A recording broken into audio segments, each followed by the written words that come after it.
জুবিন গাৰ্গ এজন এনেকুৱা সত্তা যাক মানে কামৰ মাজেৰে ফূৰ্তিৰ মাজেৰেহে আমি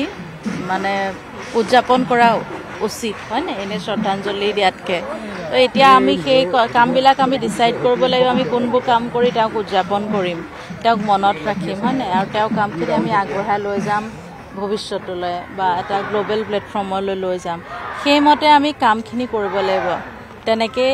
মই ভাবোঁ আমি কিছুমান নতুন দিশত কাম কৰা উচিত তাৰপিছত তেনেকৈ আমি আগবঢ়াই নিব লাগিব আৰু অসমবাসীয়ে যিমান মৰম দিছে এতিয়াও তেওঁক যিমান মৰম দিছে আজি 60 দিন পাৰ হৈ গ'ল তথাপি মানুহৰ সেই শোকটো কমা নাই আৰু মৰমটো বাঢ়ি গৈছে সেইটো কাৰণে অশেষ ধন্যবাদ জনাইছোঁ অসমবাসীক যে ইমান মৰম দিছে দাদাক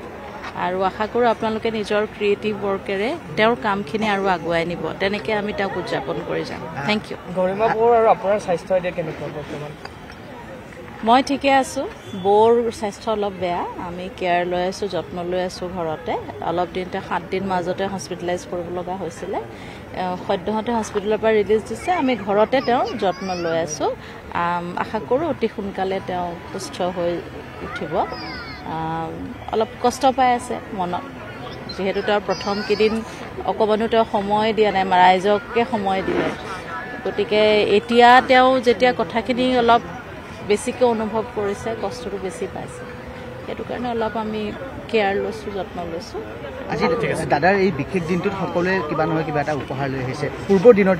কিন্তু আজিৰ দিনটোত যদি ন্যায় দিব পাৰিলেহেঁতেন যথেষ্ট ভাল হ'লহেঁতেন আজি বিশেষ দিনটোত তেখেতক সেই প্ৰসংগত আপুনি কিবা ক'ব বিচাৰে ন্যায় প্ৰক্ৰিয়াটো এটা নিৰ্দিষ্ট তেওঁলোকৰ প্ৰচেছেৰে চলিব এতিয়া জুবিন গাৰ্গৰ দাদাৰ আজি বাৰ্থডে বুলি ন্যায় দিব বুলি তেওঁলোকে তেনেকৈ ডিচাইড কৰা মই ভাবোঁ অসুবিধা আছে কাৰণ তেওঁলোকে নিজৰ এটা প্ৰচেছত চলিছে গতিকে তেওঁলোকে হয়তো নিৰ্ধাৰিত দিন এটা দিছে সেই দিনতে তেওঁলোকে দিব চাৰ্জশ্বীট আমি ভাবিছোঁ আৰু আমি আশাবাদী ন্যায় পাম বুলি দাদাৰ হৈ পেলাই সিমানে মই ক'ম